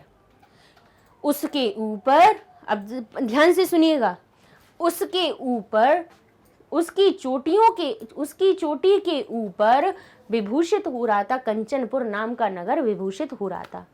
अब उन्होंने कहा है कि जो तस्य यानी उसके, तो ये उसके शब्द किसके लिए प्रयोग किया गया है, बताइए, किसकी चोटी के ऊपर था। तो ये जो तस्य शब्द है किसके लिए आया, हिमालय के लिए। तो हम क्या लिखेंगे, तस्य, इसमें हमारा क्या लिखा है, ये तस्य यानी षष्ठी विभक्ति, तो किसके लिए, हिमालय के लिए। तो हम कस्मय किसके लिए प्रयोग हुआ, हिमालय के लिए, तो लिखेंगे हिमवंते, या फिर कहेंगे हिमालय के ऊपर। या अब इसका अगर धीरे से छोटा सा सही अर्थ देखें तो क्या है, किसके लिए प्रयोग हुआ। तो आप सिर्फ अकेला एक पद में जब उत्तर देना हो तब तो आप यहाँ लिख देंगे हिमालयाय, यानी हिमालय के लिए। ठीक है, हिमालय के लिए ये तस्मय शब्द का प्रयोग हुआ। अब ये तो हमारा हो गया उत्तर इस प्रकार से। और यदि अगर आपको इनके स्थान पर लिखना है तब हम क्या लिखेंगे कि सनो ऊपरी, चोटी के ऊपर, किसके ऊपर, हिमालय की चोटी के ऊपर। तब अब हम लिखेंगे इसको पूरा, अगर उत्तर में लिखेंगे तो कैसे लिखेंगे, हिमवते यानी हिमालय, सनो ऊपरी चोटी के ऊपर, विभाति कंचनपुर नाम नगरस्य। ठीक है, तो आप इस प्रकार से इसको भी उत्तर में लिख सकते हैं, लेकिन फिर पूरा मत लिखिएगा, क्योंकि फिर आप क्या बता रहे हैं, सिर्फ इस प्रश्न, इस जो शब्द है इसका उत्तर बता रहे हैं कि तस्य शब्द हिमालयाय, हिमालय के लिए प्रयोग किया गया है। ठीक है, ऐसे ही जैसे ये लिखा हुआ है, आगे देख लेते हैं। ये लिखा है राजा संप्राप्त यौवनम, राजा ने संप्राप्त यौवनम, यौवन को प्राप्त करते हुए, तम उसको युवराज्य अभिषिक्तवान, युवराज के रूप में अभिषिक्त कर दिया। तम यानी उसको, अब किसको, तम जो शब्द है किसके लिए प्रयोग हुआ है, कहेंगे हम किसके, राजपुत्राय जीमूत वाहनाय, राजपुत्र जो था, राजा का जो पुत्र था। तो देखिए इसमें भी चतुर्थी लगा दी और इसमें भी चतुर्थी लगा दी हमने। ठीक है, तो ये हमारा बन गया क्या, राजपुत्राय जीमूत वाहनाय, क्या, युवराज्य अभिषिक्तवान। ठीक है, तो सिर्फ देखिए, जब ये जो चतुर्थी विभक्ति वाला जब उत्तर आप लिखेंगे तब यहाँ पे क्या लिखेंगे, आप अलग लिखेंगे। इसको ध्यान रखिएगा। ये चीज हम क्यों बता रहे हैं, क्योंकि यहाँ पर इस वाक्य में चतुर्थी विभक्ति का जो अनुवाद है वो सही नहीं है। क्योंकि अगर यहाँ चतुर्थी विभक्ति लगाएं, भाई क्यों नहीं हो रहा है वो, ठीक है। यहाँ पे अगर हम चतुर्थी विभक्ति इसमें लगी हुई है, राजपुत्राय या जीमूत वाहनाय जो शब्द लगा हुआ है, तो यहाँ पे इसका अर्थ क्या निकलेगा कि राजपुत्र के लिए, राजपुत्र के लिए। क्योंकि चतुर्थी विभक्ति जो होती है वो क्या बताती है, के लिए का अर्थ बताती है। लेकिन अगर इसको अब देखना, अपन वाक्य को पढ़ते हैं तो फिर क्या के लिए लगाना सही बैठ रहा है क्या, तो क्या इसका अर्थ निकलेगा कि राजा संप्राप्त यौवनम, यौवन को प्राप्त करते हुए राजपुत्र के लिए युवराज अभिषिक्त करते हैं। तो यहाँ पे क्या सही आया? अगर सही होता तो क्या होता, अगर सही वाक्य में इसका उत्तर बनता तो कैसे बनता, राजा संप्राप्त यौवनम, यानी यौवन को प्राप्त हुए, किसको, तम की जगह पे लिखते फिर हम राजपुत्रम या जी क्या कहते हैं, जीमूत वाहनम, यानी राजपुत्र को युवराज घोषित करते हैं। को का अर्थ सही निकल रहा है। तो ध्यान करिएगा, अब हम दोनों ही चीजें आपको बताते जा रहे हैं कि यदि आप वाक्य में तम की जगह पे अगर कुछ लिखेंगे तो आप क्या लिखेंगे, यहाँ पर क्या बनाते समय, पूरा वाक्य बनाते समय आप लिखेंगे पूरा नाम उसका लिख के लिखेंगे जीमूत वाहनम, क्योंकि तम शब्द में भी हमारी द्वितीय विभक्ति लगी हुई है, तो यहाँ पर इसके स्थान पर आप वो लिखेंगे। और यहाँ पूछ रहे हैं कि कसमें किसके लिए प्रयोग हुआ है, तब फिर इसको लिखने की जरूरत नहीं है। तब आप सिर्फ बताएंगे कि ये जो तम शब्द है वो किसके लिए प्रयोग हुआ है, राजपुत्राय, ठीक है, राजपुत्राय। और राजपुत्र का अगर नाम भी लिखना है तो उनका नाम भी लिख दीजिए युवराज का, ठीक है। तो ये हो जाएगा जीमूत वाहनाय, ठीक है। तो इस प्रकार से उत्तर लिखिएगा। समझ में आ गया आपको? क्योंकि यहाँ पर अगर हम वाक्य के साथ में चतुर्थी विभक्ति का शब्द यहाँ लगा देंगे तो वाक्य का अर्थ नहीं सही निकलेगा। यहाँ पर भी देखेंगे कि यहाँ पर जो हिमवते, यानी यहाँ सप्तमी विभक्ति लगी हुई है, हिमवते सनो ऊपरी, हिमालय के ऊपर। अब ऊपर वाला शब्द आ रहा था ना, तो सप्तमी विभक्ति लगानी थी। लेकिन यहाँ पूछ रहे हैं कसमय, यानी किसके लिए, तो अकेला लिखेंगे तब तो हम लिख देंगे हिमालयाय, ठीक है। और यदि वाक्य में लिखना है तब आप लिखेंगे हिमवते सनो ऊपरी, इसको लिख देंगे, ठीक है। इसलिए दोनों चीजें आपको साथ साथ में बताते जा रहे हैं कि किस प्रकार से हमें उत्तर देना है। नहीं तो बिल्कुल कंफ्यूजन कुछ नहीं रखिए, आप तो सिंपल चतुर्थी विभक्ति लगा के जो उत्तर हो उसको लिख देना है कि तस्य शब्द किसके लिए प्रयोग हुआ, तो आप लिख देंगे हिमालयात, हिमालयाय, ठीक है, हिमालय के लिए। यहाँ पे तम शब्द किसके लिए प्रयोग हुआ है तो आप उत्तर लिख दीजिए। ये सब बिल्कुल छोड़ दीजिए, बिल्कुल मत लिखिए, कोई दिक्कत नहीं है। क्योंकि यहाँ पर अगर आप बीच में इधर उत्तर लिखेंगे तो इसी के अनुसार आपको विभक्ति लगानी पड़ेगी। यानी तस्य है तो यहाँ पे हिमालयस्य लिखना पड़ेगा आपको, यहाँ पे तम है तो यहाँ राजपुत्रम लिखना पड़ेगा आपको, अयम लिखा हुआ है तो यहाँ पर भी जो कल्पतरु है कल्पतरम तरवम लिखना पड़ेगा आपको। तो हमें नहीं करना है, हमें क्या करना है, सीधा उत्तर बता दीजिए अयम। अब तो इसका क्या, हमारा पहले का उत्तर क्या हो जाएगा, राजपुत्राय, ठीक है। समझ गए आप किस प्रकार से उत्तर देना है। फिर आगे ऐसे ही देखते हैं, अयम तब सदा पूज्य, यह तुम्हारे द्वारा सदा पूज्य है, यह तुम्हारे द्वारा सदा पूज्य है। कौन तुम्हारे द्वारा, तो ये अयम शब्द किसके लिए प्रयोग हुआ है, कसमय प्रयुक्तानि, किसके लिए प्रयोग हुआ है, तो आप सिर्फ लिख देंगे कल्पतरवे, कल्पतरु के लिए। लेकिन अगर यहाँ पे अगर वाक्य लिखते तो फिर पूरा क्या लिखना पड़ता आपको, कल्पतरवम, यानी कल्पतरु, कल्पतरवम तब सदा पूज्य है, तुम्हारे द्वारा सदा पूज्य है, ठीक है। इसलिए हमें उस चक्कर में पढ़ना ही नहीं है, हमें तो चतुर्थी विभक्ति लगा के उत्तर लिख दीजिए आप तो, ठीक है। तात त्वम तु जानासि यत धनम वीचिवत चंचलम, कह रहा है कि तात त्वम तु जानासि, आप तो जानते हो कि धन, तात तात, तात पिता के लिए नहीं कहते, हम बड़े के लिए कहते हैं, हे अपने दादाजी या किसी को संबोधित करते हुए कहते हैं। तो उसने कहा तात त्वम तु जानासी, तात आप तो जानते हैं कि धन वीचिवत यानी लहरों के वत यानी लहरों के प्रकार या लहरों की तरह कैसा होता है, चंचल होता है, ऐसा उन्होंने कहा। तो ये जो त्वम शब्द है किसके लिए प्रयोग किया उनने, पित्रे यानी पिता के लिए। तो यहाँ पे पित्रे और यहाँ पे राजा का पूरा नाम भी आप लिख सकते हैं, वो भी चतुर्थी विभक्ति लगा के, लेकिन फिर ये आप वाक्य नहीं लिखिएगा जब चतुर्थी विभक्ति में अर्थ लगा रहे होंगे आप, क्योंकि उत्तर हमें यही बताना है कि कस्मय प्रयुक्तानि किसके लिए प्रयोग किया है। तो यहाँ पे जो भी उत्तर लिखेंगे आप चतुर्थी विभक्ति वाला लिखेंगे। तो आप क्या लिखेंगे, पित्रे जीमूत केतवे राज्ञे, ठीक है। राजा में भी चतुर्थी विभक्ति, राजा के नाम में भी चतुर्थी विभक्ति, या पिता के लिए भी प्रयोग किया गया है तो पिता शब्द में भी चतुर्थी विभक्ति आपको लगा देना है, ठीक है। आगे चलते हैं। अब लिखा है लिखितानाम पदानाम पर्याय पदम पठात चित्वा लिखत, यानी पाठात चित्वा, पाठ से चुनकर, पाठ से चित्वा यानी चुनकर, पंचमी विभक्ति लगी हुई है, इसका अर्थ हो रहा है पाठ से यानी अलग करना है, चुनना है। क्या लिखना है, लिखितानाम पदानाम, लिखे हुए पदों के पर्याय पद पाठों से चुनकर लिख दीजिए, ठीक है, अपने पाठ में जो आए हैं। अर्थात पर्वत के लिए कौन सा पर्याय शब्द आया है, नगेंद्रः, है ना, नगेंद्रः, नगेंद्रः हिमवन्तः यानी पर्वतराज हिमालय।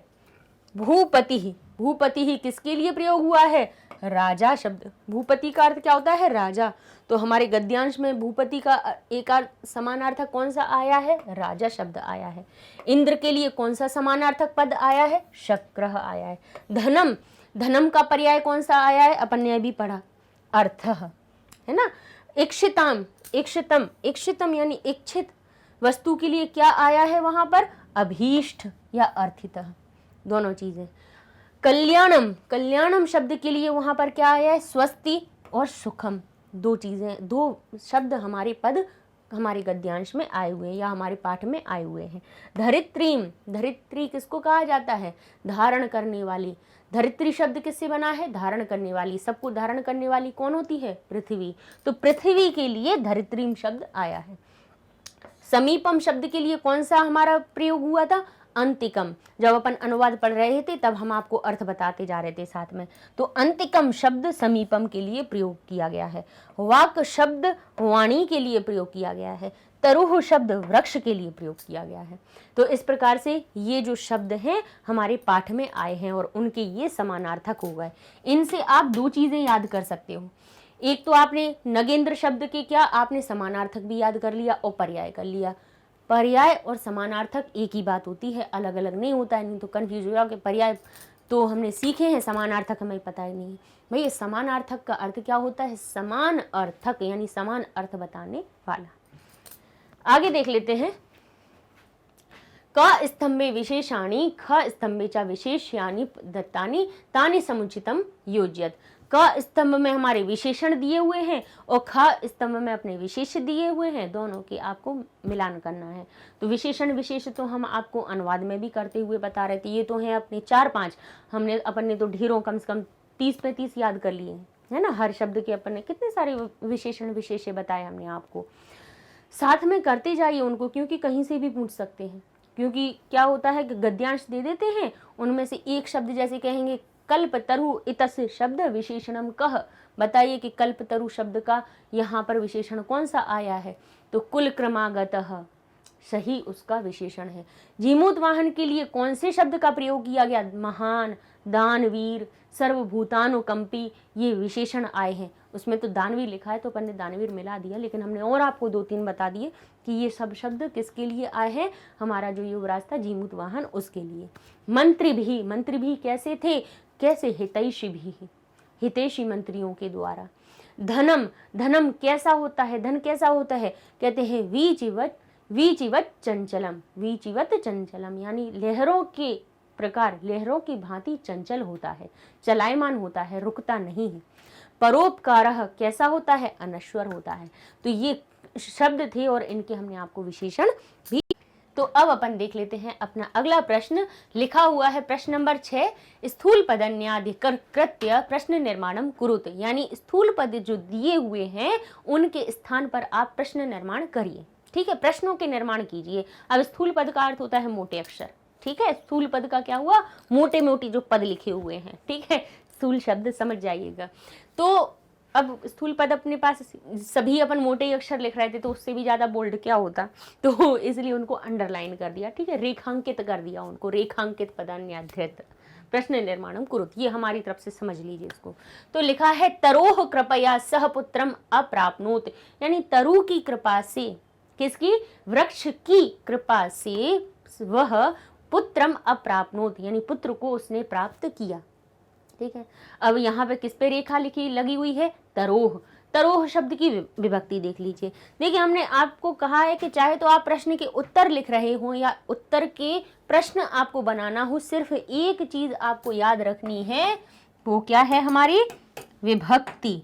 क्या करना है आपको, विभक्ति आपने देख ली कि विभक्ति और वचन कौन सा है उस पद में, तो चाहे उसका उत्तर लिखना हो तब भी वही विभक्ति लगाना, और प्रश्न लिखना हो तब भी वही विभक्ति लगाइएगा। जैसे कि हमने अभी आपको जो कसमई शब्द प्रयोग कर रहे थे ना कि किसके लिए प्रयोग किया गया है, तो हमने कहा था कि यहाँ पे उन्होंने क्या कहा है कि कसमई किसके लिए प्रयोग किया गया है, इसलिए अपन को ये नहीं देखना है कि उन शब्दों की जगह पे अपन को कुछ लिखना है, ये नहीं लिखना है। हमें तो ये बताना है कि ये जो शब्द है वो किसके लिए प्रयोग किया गया है। तो हमने हर एक शब्द में चतुर्थी विभक्ति लगाई। क्यों, क्योंकि के लिए का भाव दिखाना था। के लिए का भाव कब आता है, अपनी संप्रदान में। लेकिन यहाँ पर जब हमें प्रश्न का उत्तर या उत्तर का प्रश्न जब करना हो, तब हमें विभक्ति वचन देख लेना चाहिए। विभक्ति देख लीजिए, लिंग तो फिर हमें पता है चल ही जाएगा कि भाई स्त्रीलिंग होगा तो उसमें कौन सी विभक्ति है, पुल्लिंग है तो कौन सी विभक्ति है, नपुंसक लिंग है तो कौन सी विभक्ति है। तो दो चीजों का ज्ञान रखिए। तो ये लिखा है तरोह। अब ये तरु शब्द हमारा होता है मूल शब्द। तरु का जब षष्ठी विभक्ति बनाते हैं तब बन जाता है तरोह। क्या बन जाता है, तरोह।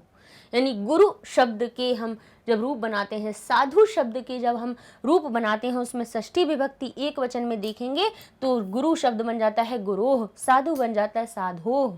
ठीक है, तो ये तरु बन गया तरोह, अर्थात इसमें कौन सी विभक्ति है, हमारी षष्ठी विभक्ति। कौन सी विभक्ति है, षष्ठी विभक्ति में भी कौन सा वचन है, एक वचन है। भक्ति नहीं है, विभक्ति, षष्ठी विभक्ति का एक वचन। ठीक है, तो अब हमारा जो प्रश्न बनेगा वो भी कैसा बनेगा, षष्ठी विभक्ति एक वचन में। लेकिन हमें ये देखना पड़ेगा ये जो तरु शब्द है वो स्त्रीलिंग आ रहा है क्या, नहीं, क्योंकि तरु, वृक्ष ये सब पुल्लिंग में आते हैं। लता, देखिए दोनों में ही देख लीजिए, वृक्ष हो गया क्या, वृक्ष बन गया पुल्लिंग, लता बन गई स्त्रीलिंग, और पत्ती बन गए नपुंसकलिंग। ध्यान रखिएगा ये बात। तो जो तरु शब्द है वो कैंस, तरु वृक्ष कैसा होता है, पुल्लिंग होता है। तो अब हमें कौन सी लगानी है, तरु में तरु शब्द के स्थान पे जो हम किम शब्द प्रयोग करेंगे, तो किम का भी कौन सा रूप लगाएंगे हम, पुल्लिंग का षष्ठी विभक्ति और एक वचन का। तो षष्ठी विभक्ति एक वचन में पुल्लिंग शब्द में हमारा बन जाता है, जैसे राम बनता है रामस्य, तो किम बन जाता है कस्य। ठीक है, तो तरोह में षष्ठी विभक्ति एक वचन थी, तो किम शब्द की भी हमने षष्ठी विभक्ति एक वचन का रूप तरोह के स्थान पे लिख दिया कि कस्य कृपया, किसकी कृपा के द्वारा सपुत्रम अप्राप्नोत, उसने किसकी कृपा से पुत्र को प्राप्त किया। तो ये किस शब्द ने हमें इसका प्रश्न बना दिया, कस्य शब्द ने इस उत्तर का प्रश्न बना दिया। बाकी का तो पूरा वैसे ही वैसे लिखना है, कहीं से कुछ नहीं लिखना। फिर लिखा हुआ है सह, यानी वह, कल्पतरवे, यानी कल्पतरु के लिए निवेदियत, निवेदन करता है। अब यहाँ लिखा है कल्पतरवे। कल्पतरवे शब्द में तरु शब्द के चतुर्थी विभक्ति को आप देखेंगे। क्या देखना है आपको, तरु शब्द की चतुर्थी विभक्ति देखेंगे तो उसमें तरु शब्द बन जाता है तरवे। जैसे गुरु शब्द बन जाता है गुरुवे, हम कहते हैं ना गुरुवे नमः। ठीक है, तो तरु शब्द बन जाएगा तरवे। ठीक है, गुरु बन गया गुरुवे, जिसका अर्थ निकलता है के लिए। के लिए आ रहा है, लेकिन के लिए के साथ में जो निवेदित शब्द है वो निवेदन करना है। तो नमः स्वस्ति स्वधा अलम, यानी जहाँ नमस्कार किया जाए, किसी की पूजा की जाए, आराधना की जाए, ऐसे निवेदन किया जाए, तब वहाँ पर, जबकि अपन क्या कह रहे हैं, तरु से निवेदन किया, से का अर्थ आ रहा है ना, वह किससे, कल्प तरु से निवेदित, निवेदन करता है ना, उसके द्वारा क्या किया गया, उसने कल्पतरु से निवेदन किया। यहाँ अर्थ तो आ रहा था से, लेकिन किससे किया, कल्पतरु से, लेकिन क्या किया, निवेदन किया। तो ये जो निवेदन होती है, नमस्कार करने की होती है, कल्याण की भावना होती है, इनके योग में चतुर्थी विभक्ति लगती है। तो तरवे लिखा हुआ है, कल्प तरवे, तरवे में चतुर्थी विभक्ति है, तो हमें प्रश्नवाचक शब्द में भी क्या लगानी होगी, तरु का चतुर्थी विभक्ति बना तरवे, तो जो किम शब्द है उसकी भी किम शब्द की चतुर्थी विभक्ति का रूप हम बनाएंगे, क्या बनेगा, कस्मई, किम बन जाता है कस्मई। देखिए कई लोग जैसे कैसे सिखा देते हैं, ऐसे सिखा देते हैं कि यहाँ लिखा हो रामस्य, तो उसके स्थान पे लिख देना कस्य, ठीक है, कई लोग ऐसे सिखा देते हैं। लेकिन अगर पितृ शब्द में षष्ठी विभक्ति लगी हुई और यहाँ पे लिखा हुआ पितुहु, तब यहाँ पे क्या आप कुहु लिखेंगे, क्या इस प्रकार से लिखेंगे क्या, नहीं। इसलिए हमें ये रटने वाले फंडे याद नहीं करने हैं, हमें सीधी सीधी बात में सामने चलना है। हाँ भाई, वो कुछ कंडीशन में हो जाता है, जैसे भाई अकारांत शब्द है उसमें तो स्या लगता ही है, तो भाई रामस्य लिखा हो, बालकस्य लिखा हो, वृक्षस्य लिखा हो, तो उसके स्थान पे कस्य लिख दीजिए। लेकिन अगर राम नहीं है, कोई अकारांत शब्द पुल्लिंग या स्त्री, पुल्लिंग या नपुंसक लिंग नहीं है, तो उनमें स्या नहीं होगा, वो तो अलग बनेंगे ना। अब जैसे गुरु देखिए तो गुरोह बन गया था, तरु हमारा तरोह बन गया। ऐसे ही अगर हमारा कौन सा शब्द होता, पिता शब्द होता, पिता में अगर षष्ठी विभक्ति लगा दे तो पितुहु बन जाता है। तो अब फिर क्या कहते हैं आप कि पितुहु शब्द में अंत में पितुहु लगाए तो यहाँ पे क्या कुहु कर दें, क्या ऐसा कर दें, तो इस तरह का कोई अपना प्रश्नवाचक शब्द नहीं होता है। तो क्या करेंगे, पितुहु शब्द में अगर षष्ठी विभक्ति लगी हुई है, षष्ठी विभक्ति एक वचन का रूप है, तो फिर हमें जो किम शब्द है उसका भी षष्ठी विभक्ति एक वचन का रूप लगाएंगे। तो क्या बन जाएगा हमारा, क्या बन जाएगा, ये बन जाएगा हमारा कस्य, क्योंकि पिता कौन है, पुरलिंग है, तो पुरलिंग षष्ठी विभक्ति एक वचन में लगाएंगे तो बनेगा रूप हमारा कस्य। ठीक है, तो ये हम इसलिए बता रहे हैं कि कुछ कुछ रटने वाले फंडे भी बच्चे याद कर लेते हैं कि अरे प्रश्न निर्माण 5 मिनट में करना सीख लीजिए, बहुत जल्दी सीख जाएंगे आप। लेकिन जिस तरीके से बता रहे हैं अपन शॉर्टकट लेते हैं तो गलतियां होने की संभावना हो जाती है।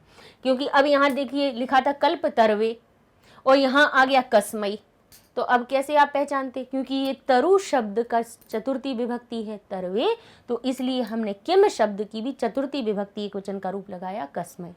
ठीक है, अब यहाँ देखिए धन वृष्टया, अब किन्हीं किन्हीं कंडीशनों में ऐसा मिल जाता है, जैसे धन वृष्टया को अपि दरिद्र नाश तिष्ठत, यानी धन वृष्टि के द्वारा कोई भी दरिद्र नहीं रह गया, धन वृष्टि के द्वारा। अब यहाँ पे या शब्द लगा हुआ है धन वृष्टिया, तो यहाँ पर भी हम देखिए कया शब्द हमें मिल गया, तृतीया विभक्ति में कया एक जैसा ही बनता है, यहाँ धन वृष्टिया बना हुआ है तो तृतीया विभक्ति में भी बन जाता है हमारा कया। ठीक है, जैसे पुरलिंग के लिए बन जाता है कीन और स्त्रीलिंग के लिए बन जाता है कया। ठीक है, तो ये धन वृष्टि जो शब्द थी वो क्या थी, इकारांत स्त्रीलिंग शब्द था, और स्त्रीलिंग में तृतीया विभक्ति जब बनाते हैं एक वचन बनाते हैं तो धन वृष्टि बन गया धन वृष्टया। ठीक है, तो यहाँ पर भी फिर हमारा कौन सा किम शब्द का स्त्रीलिंग का तृतीया विभक्ति का रूप आया कया। ठीक है, ये इसलिए बता रहे हैं कि विभक्ति का ध्यान करके ही हमें हमेशा प्रश्नवाचक शब्द लगाने हैं। और विभक्ति के लिए हमने आपको बोला है कि प्रश्न निर्माण करना सीखना है तो सिर्फ क्या करना है, आपको किम शब्द के क्या कर लेना है, पुरलिंग और स्त्रीलिंग के रूप याद कर लीजिए। और उसमें भी इतनी ज़्यादा आपको बहुत बड़ी समस्याएं नहीं है कि यहाँ पे किम जो शब्द है पुरलिंग के लिए करना है तो बालक के कर लीजिए, तो यहाँ पे आपको किम शब्द के भी याद कर लेंगे। केवल 2-4 जगह, 1 या 2 जगह ऐसा होगा कि कुछ परिवर्तन होगा, नहीं तो जैसे बालक के रूप बनते हैं बालकः बालकौ बालकः, ऐसे ही किम शब्द के पुरलिंग के लिए बन जाते हैं कहु कहु के, बस क्योंकि बालका हमें हम कह देते हैं बालका और यहाँ पे जब प्रश्न निर्माण करते हैं तो वहां पर बहुवचन के बन जाता है। तो एक ही दो जगह ऐसी हैं जहां कुछ परिवर्तन होता है, नहीं तो बालक की तरह हमारे किम के पुल्लिंग के लिए बन जाते हैं, और बालिका के अगर याद कर लिए आपने तो वो आपके स्त्रीलिंग के बन जाएंगे। बालिका के करेंगे तो स्त्रीलिंग के, किम शब्द के स्त्रीलिंग के बन जाएंगे। यानी पुल्लिंग के लिए लगाने वाले आपको बालक की तरह बनाने हैं, और स्त्रीलिंग कोई शब्द है उसके लिए बनाने हैं तो आपको बालिका की तरह बनानी है। नपुंसक लिंग के लिए क्या करें, तो किम के हमने प्रथमा विभक्ति के रूप आपको बताए हैं कि केवल कितना याद करना है आपको, किम के कानी, किम के कानी। यानी प्रथमा विभक्ति द्वितीय विभक्ति में किम के कानी, किम के कानी, बाकी तृतीया से लेकर सप्तमी तक पूरे पुल्लिंग जैसे ही बन जाते हैं रूप। तो ये प्रश्नवाचक शब्द याद आपने कर लिए, तो बस यहाँ पे आपने विभक्ति देखी, वहां पे आपने विभक्ति के अनुसार प्रश्नवाचक शब्द लगा दिया। कल्पतरुः अब लिखा हुआ है, कल्पतरुः पृथिव्याम। पृथ्वी शब्द हमारा कैसा है, स्त्रीलिंगवाची शब्द है पृथ्वी। धनानि वर्षयत, अब यहाँ पे देखिए ये जो हमारा है अंडरलाइन वाला शब्द यही है। कल्पतरुः, कल्पतरु पृथिव्याम, पृथ्वी पर, धनानि अवर्षत, धन की वर्षा करता है। तो पृथिव्याम शब्द के स्थान पे अब क्या आएगा, क्योंकि पृथ्वी शब्द में याम लगा हुआ है तो आप देखेंगे कि बालिका याम कहाँ बनता है, सप्तमी विभक्ति एकवचन में। तो अब हमें क्या करना है, यहाँ पे हमें जो शब्द लिखना है वो सप्तमी विभक्ति एकवचन का बालिका की तरह है। जैसे बालिका बन जाता है बालिकायाम, तो किम शब्द बन जाएगा कस्याम। तो कल्पतरुः पृथिव्याम की जगह क्या लिखेंगे आप, कस्याम धनानि अवर्षत, यानी कहाँ पर धन की वर्षा करता है, तो कहाँ पर करता है, पृथ्वी पर करता है। तो वहां पर भी भाव आ रहा था पृथ्वी पर, तो यहाँ पर भी भाव आना चाहिए कि कहाँ पर या किस पर। स्थान के लिए हमारी सप्तमी विभक्ति लगाई जाती है।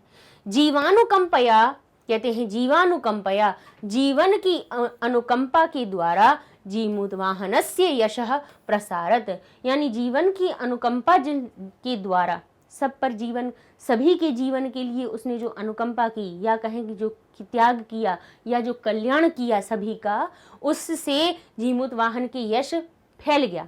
अब कहा है किसके द्वारा, अब यहाँ पे जो अंडरलाइन है वो यहाँ जीवानुकंपया, यानी जीवन की अनुकंपा के द्वारा। अब यहाँ तृतीया है, तृतीया विभक्ति ये के द्वारा का अर्थ बता रहे हैं। तो अनुकंपा, अनुकंपया शब्द किससे बनता है, अनुकंपा, तो पा किससे है, बड़या की मात्रा, बड़या की मात्रा है तो कौन सा है, स्त्रीलिंग। तो अब स्त्रीलिंग तृतीया में जब बालिका बन जाता है बालिकया, तो अनुकंपा बन गया जीवन अनुकंपया, या बन गया। तो अब हमारा शब्द कौन सा आएगा, तृतीया विभक्ति का ही एक वचन, वो भी स्त्रीलिंग वाला। तो क्या लग जाएगा उसकी जगह पे, कया। कया जीमूत वाहनस्य यशः प्रसारत, यानी किसके द्वारा जो युवराज था उसके यश को का प्रसारण हुआ। अब आगे देख लेते हैं, ये तो बहुत ही सरल है। कहते हैं स्वस्ति त्वभ्यम, स्वस्ति शब्द से योग्य, यानी तुभ्यम तुमको, क्या स्वस्ति, स्वस्ति तुभ्यम तुम्हें क्या हो, तुम्हें नमस्कार हो, तुम्हारे लिए, तुम्हें नमस्कार करता हूँ, तुमको नमस्कार करता हूँ, भले ही को की बात, स्वस्ति यानी कल्याण हो, तुभ्यम तुम्हारा कल्याण हो। अब यहाँ पे कहा है तुम्हारा, तो यहाँ पे षष्ठी विभक्ति आनी चाहिए थी तुभ्यम में, तस्य आना चाहिए था, तुभ्यम क्यों आया, क्योंकि हमारा चतुर्थी विभक्ति का हमने सूत्र याद किया है, करवाया है, नमः स्वस्ति स्वधा अलम वषट योगे चतुर्थी, यानी जहां नमः लिखा हुआ हो, स्वस्ति लिखा हुआ हो, स्वधा लिखा हुआ हो, अलम लिखा हुआ हो, वषट लिखा हुआ हो, ये शब्द जहां दिख जाएं, उनके योग में जो शब्द लिखा हुआ होगा, कहेंगे हम नमः शिवाय, शिव को नमस्कार है, तो शिवम नमः कहना चाहिए ना, लेकिन क्यों नहीं कहते हैं, क्योंकि नमः जो शब्द आया उसने शिव, भले ही उसमें को का अर्थ निकल रहा है, नहीं लिखेंगे, शिव में चतुर्थी विभक्ति लगाएंगे तो कहेंगे नमः शिवाय या शिवाय नमः, शिव को नमस्कार है। को का अर्थ बता रहे हैं, लेकिन को की विभक्ति नहीं लगेगी, द्वितीय विभक्ति नहीं लगेगी, नमः के योग में लगेगी तो चतुर्थी विभक्ति लगेगी, स्वस्ति के योग में लगेगी तो भले ही को या का किसी का अर्थ निकले, लगानी हमें चतुर्थी है। तो याद रख लीजिए, ये सूत्र लिख लीजिए कि नमः स्वस्ति स्वस्ति स्वधा अलम वषट योगे, वषट योगे चतुर्थी। चतुर्थी विभक्ति किन किन शब्दों के योग में लग जाती है, नमः स्वस्ति स्वधा अलम वषट योगे। है ना। और दानार्थी चतुर्थी भी सिखाई थी आपको कि जहां दान दिया जा रहा हो जहां दान, वहां हो जाता है संप्रदान, और संप्रदान चतुर्थी। तो यहाँ आपको एक ये वाला जो अभ्यास है वो क्यों दिया गया है, जिससे कि आपको थोड़ी सी चतुर्थी विभक्ति का ज्ञान हो जाए कि चतुर्थी विभक्ति किन शब्दों के योग में लगाई जाती है। भले ही वहां पे अर्थ और कुछ निकल रहा हो, अर्थ के हिसाब से वहां द्वितीया होनी चाहिए थी, षष्ठी होनी चाहिए थी, लेकिन ऐसा नहीं हुआ। जैसे कहा स्वस्ति तुभ्यम, तुम्हारा कल्याण हो, तो यहाँ पे तुभ्यम शब्द में हमारी षष्ठी आनी चाहिए थी, लेकिन वो नहीं आई। क्या आया यहाँ पे? स्वस्ति आया। ठीक है, यहाँ पे तम आना चाहिए था, तव आना चाहिए था, लेकिन नहीं आया। क्या आया? तुभ्यम, चतुर्थी विभक्ति आई। किसकी वजह से? स्वस्ति शब्द की वजह से। तो अब यहाँ पे भी क्या कर रहे हैं? स्वस्ति शब्द से योगे चतुर्थी विभक्ति भवति इत्यनेन नियमेन अत्र चतुर्थी विभक्ति प्रयुक्ता। इस नियम से यहाँ पर चतुर्थी विभक्ति प्रयोग हुई है। एवमेव यानी इसी प्रकार से कोष्ठक गतेषु पदेषु, कोष्ठक में लिखे हुए पदों में भी चतुर्थी विभक्ति प्रयोज्य रिक्त स्थानानि पूर्यत। इन कोष्ठक में दिए हुए शब्दों में भी चतुर्थी विभक्ति का प्रयोग करके आप रिक्त स्थानों की पूर्ति कीजिए। तो यहाँ पे अपन ने ना दो तरह के शब्द दिए हैं। चतुर्थी विभक्ति, देखिए वचन अलग अलग हो सकता है। स्वदी, जैसे स्वस्ति लिखा हुआ है, स्वस्ति का अर्थ होता है कल्याण हो। तो यहाँ पे जैसे कहें बालक का कल्याण हो, तो बालकाय कह सकते हैं, स्वस्ति बालकाय, बालक का कल्याण हो। बालक में चतुर्थी विभक्ति लगा दी। अब दो बालकों का अगर कल्याण हो रहा हो तो क्या लगाएंगे? तो भी हम लिख देंगे स्वस्ति बालकाभ्याम। ठीक है, चतुर्थी विभक्ति का द्विवचन का कह दिया। हो सकता है बहुत सारे बालक हो, तब आप क्या कहेंगे? तब आप कहेंगे स्वस्ति बालकेभ्यः, चतुर्थी विभक्ति का बहुवचन। यानी तीनों वचन हो सकते हैं, लेकिन वचन तो तीन अलग अलग हो सकते हैं, लेकिन विभक्ति स्वस्ति के साथ में कौन सी आएगी? चतुर्थी। तो स्वस्ति शब्द में राजा शब्द है। अब राजा शब्द की में क्या लगानी है आपको? चतुर्थी विभक्ति। तो ये बन जाएगा राज्ञे, या अगर द्विवचन में लगाना होता तो आप क्या लगाते? राजाभ्याम, और नहीं तो हमारा बहुवचन का रूप बन जाएगा राजाभ्यः। यहाँ पे हमने एक वचन और आपको बहुवचन के रूप बता दिए हैं। आप कहोगे द्विवचन की क्यों नहीं बताए? तो भाई द्विवचन की हम बताए दे रहे हैं कि जो आपका मूल शब्द है उसमें भ्याम लगा देना तो द्विवचन बन जाएगा, चतुर्थी विभक्ति का द्विवचन बन जाएगा। क्योंकि तृतीया, चतुर्थी, पंचमी के द्विवचन आप कितने भी शब्द रूप देख लेंगे, सब में भ्याम लगा हुआ होता है। प्रजाभ्याम, छात्राभ्याम, सर्वजनाभ्याम। ठीक है, तो एक वचन और बहुवचन की हम आपको बता देते हैं। ऐसे ही देखिए लिखा है स्वस्ति प्रजा, तो प्रजा में चतुर्थी लगाएंगे तो क्या बन जाएगा? प्रजाभ्यः, ये हो गया बहुवचन का, और ये प्रजा यही, ये एक वचन का हो गया। ऐसे स्वस्ति, स्वस्ति शब्द लिखा हुआ है तो छात्र में लगा दीजिए चतुर्थी। अब छात्र कैसा है? पुल्लिंग है, तो क्या बन जाएगा? छात्राय, या बहुवचन में बन जाएगा छात्रेभ्यः। ऐसे ही सर्वजन, सर्वजन कैसा है? अकारांत है, तो क्या हो जाएगा? सर्वजनाय, अकारांत पुल्लिंग की तरह रूप बना दीजिए, तो सर्वजनाय या फिर सर्वजनेभ्यः। और अगर द्विवचन का रूप लिखना होता तब क्या करते आप? कि लिख देते हमारा सर्वजनाभ्याम। अच्छा, यहाँ पे इन्होंने क्या किया है? सिर्फ लिखा हुआ है चतुर्थी विभक्तिम, तो आप इनमें से किसी भी एक का कर लीजिए प्रयोग। यहाँ पे आप एक वचन का ही करिएगा। जैसे यहाँ लिखना आप स्वस्ति राज्ञे, स्वस्ति प्रजायै, स्वस्ति छात्राय, स्वस्ति सर्वजनाय, एक वचन वाला रूप कर लीजिएगा। ठीक है, लेकिन अगर वो कंडीशन दे दें कि चतुर्थी विभक्ति में आप द्विवचन का रूप लगाओ, तब फिर आप इनके द्विवचन का लगा देना, बहुवचन का लगा देना। हमने आपको बता सारे दिए, किसी भी वचन में आ जाए तो आप कैसे कर सकते हैं। ठीक है, और देख लेते हैं अपना कोष्ठक गतेषु पदेषु षष्ठी विभक्ति प्रयोज्य रिक्त स्थानानि पूर्यति। अब क्या करना है? कोष्ठक में दिए हुए शब्दों में षष्ठी विभक्ति लगा के रिक्त स्थानों की पूर्ति कर दी। तो गृह शब्द कैसा है? अकारांत है, षष्ठी विभक्ति लगाइए, बन जाएगा गृहस्य। यानी तस्य गृहस्य उद्याने कल्पतरु आसीत, उसके घर के उद्यान में कल्पतरु था। लीजिए ग्रह बन गया गृहस्य, क्योंकि अकारांत है तो राम की तरह रूप बना दीजिए। ये पितृ, पितृ शब्द जो है हमारा ऋकारांत है, इसका रूप कैसे बन जाएगा? षष्ठी विभक्ति में पितुः। अब ये लिखा है जीमूत वाहन, तो देखेंगे अकारांत है, ये आ से अंत हो रहा है इसका, तो इसका भी राम जैसा बना दीजिए। तो क्या बन जाएगा? जैसे राम बन जाता है रामस्य, बालक बन जाता है बालकस्य, तो जीमूत वाहन बन जाएगा जीमूत वाहनस्य। ठीक है, किम शब्द, किम का अर्थ होता है क्या या कौन। इसकी षष्ठी विभक्ति किसके लिए बनती है? अयम तरुः। यह तरु किसका है ना? किम जो कस्य शब्द है उन्होंने लिखा अयम तरुः, यह तरु। किम की षष्ठी विभक्ति लगा दीजिए, क्या बनती है षष्ठी विभक्ति में? कस्य, यानी किसका है। ठीक है, तो कस्य शब्द किसका बन गया? किम की षष्ठी विभक्ति लगा दी। इस प्रकार से क्या हुआ, बस ये कोष्टक में दिए हुए शब्द थे, इनकी हमने क्या बना दी? अपनी षष्ठी विभक्ति लगा के अपने रिक्त स्थानों की पूर्ति। तो इस प्रकार से अपने इस वीडियो में पूरे अभ्यास कार्य हो गए आपके पूरे, जितने भी आपके पाठ में दिए हुए थे। अलग अलग टुकड़ों में जाते, इससे अच्छा अपन ने एक बार में ही सारे अभ्यासों को हमने एक में ही करवा दिया। ठीक है, फिर अब हम अपने नेक्स्ट वीडियो से शुरू करेंगे हम अपना अगला पाठ, नया चैप्टर शुरू करेंगे, जो हमारा कौन सा है? सूक्ति मौक्तिकम। ठीक है, यानी सूक्तियों के मोती, उनको हम पढ़ेंगे। इससे पहले हम आपको थोड़ा वेबसाइट के बारे में बता देते हैं कि जैसे ही आप अभी जो सर्च करते हैं यूट्यूब पे, वैसे ही अब आप हमारी वेबसाइट पे भी जाके वीडियोस को सर्च कर सकते हैं। कैसे कि जैसे आप गूगल टैब पे लिख दीजिए magnetbrains.com, इंटर करेंगे, आपके सामने मैग्नेट ब्रेन्स एजुकेशन प्लेटफॉर्म का पेज ओपन हो जाएगा। इसको थोड़ा सा स्क्रॉल करेंगे आप, तो यहाँ पर आपको लिखा होगा एक्सप्लोर टॉप कोर्सेज और उसके नीचे लिखे होंगे क्लासेस। अब आप जिस क्लास पे जाना चाहें उस पर क्लिक कीजिए और उसी की आपके सब्जेक्ट की लिस्ट आपके सामने आ जाएगी। जैसे हमने अभी 9th क्लास की क्लिक किया तो हमारे सामने ये 9th क्लास के सारे सब्जेक्ट्स दिखने लगे। उनमें भी मान लीजिए हमने संस्कृत पे क्लिक किया तो संस्कृत की प्लेलिस्ट ओपन हो जाएगी हमारे सामने। बस उसमें लिखे हुए चैप्टर वाइज वीडियोस, जैसे संधि प्रकरण पहला चैप्टर है व्याकरण का, तो उसके 16 लेक्चर्स हैं। तो जैसे ही आप इसको खोलेंगे तो आपके सामने 16 लेक्चर्स की लिस्ट आ जाएगी। शब्द रूप देखना है तो 20 लेक्चर्स आपको यहाँ मिल जाएंगे। सभी वीडियोस हर एक पाठ में हमने जितने वीडियोस जो भी बने हैं, या फिर हर टीचर ने हर पार्ट से संबंधित जितने वीडियोस बनाए हैं, सबकी छोटी छोटी सी लिस्ट भी अंदर इन्हीं के अंदर इंक्लूड है आपको। तो जैसे आपने संधि प्रकरण खोला और उसमें 16 लेक्चर्स में से सबसे पहले लिखा हुआ है दीर्घ स्वर संधि, और आपने क्लिक किया तो आपके सामने वही वीडियो प्ले होने लगेगा।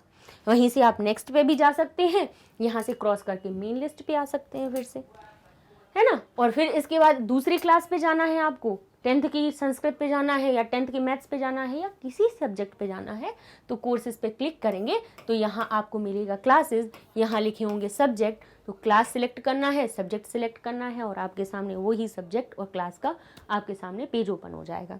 बस तो इतना सिंपल सा तरीका है ढूंढने का कि यूट्यूब में अभी प्लेलिस्ट में कई चीज़ें नहीं मिल पाती थी, लेकिन अब आपको यहाँ पे आसानी से सारी चीज़ें मिल जाएंगी। ठीक है, तो नेक्स्ट वीडियो में हम आगे अपने नए चैप्टर को शुरू करेंगे। और मैग्नेट ब्रेन्स हमारे चैनल को लाइक कीजिए, सब्सक्राइब कीजिए और शेयर भी कीजिए अपने दोस्तों के साथ में। मिलते हैं नेक्स्ट वीडियो में, तब तक के लिए धन्यवाद।